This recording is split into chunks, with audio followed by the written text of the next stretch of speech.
പാപങ്ങൾ പൊറുക്കപ്പെടാൻ നമ്മുടെ ഉമ്മ, നമ്മുടെ ഉപ്പ, അത് സ്വർഗത്തിന്റെ വാതിലുകളാണ്. മൂന്നാമത്തേത് നമുക്ക് കിട്ടുന്ന ശമ്പളത്തിൽ ബറക്കത്തുണ്ടാകും, നമ്മുടെ ജോലിയിൽ ബറക്കത്തുണ്ടാകും, നമ്മുടെ ഏർപ്പാടുകളിൽ ബറക്കത്തുണ്ടാകും. അതിൽ നിന്ന് ഉമ്മയെ ഉപ്പയെ നമ്മൾ സംരക്ഷിക്കുന്ന കാലം നബി തങ്ങൾ പറയുമായിരുന്നു, മൻ അഹബ്ബ അൻ യുബ്സത ലഹു ഫീ റിസ്ഖിഹി വയുൻസ ലഹു ഫീ അഥരിഹി ഫൽയസ്വിൽ റഹിമ.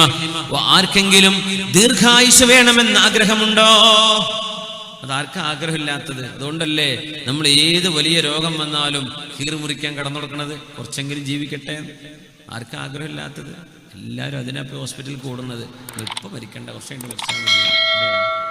എല്ലാവർക്കും ആഗ്രഹമുണ്ട്. ആർക്കൊക്കെ ജീവിതത്തിൽ ആയുഷ് ബറക്കത്ത് വേണമെന്ന് ആഗ്രഹമുണ്ടോ? ഒരു മനുഷ്യന്റെ ഏർപ്പാടുകളിലും ഭക്ഷണത്തിലും ബറക്കത്ത് വേണമെന്ന് ആഗ്രഹമുണ്ടോ? ദീർഘായുസ് വേണമെന്ന് ആഗ്രഹമുണ്ടോ? ഉമ്മയെ ഉപ്പയെ കുടുംബ ബന്ധങ്ങളെ നന്നായി പരിപാലിച്ചു പോരട്ടെ.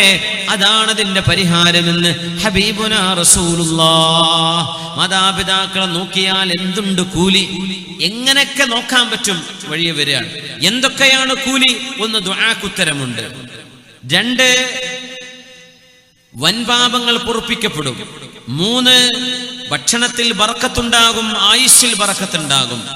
4, മാതാപിതാക്കളോട് നമ്മൾ എങ്ങനെ പെരുമാറുന്നുവോ അങ്ങനെയാണ് നമ്മുടെ മക്കള് നമ്മളോട് പെരുമാറാൻ പോകുന്നത്.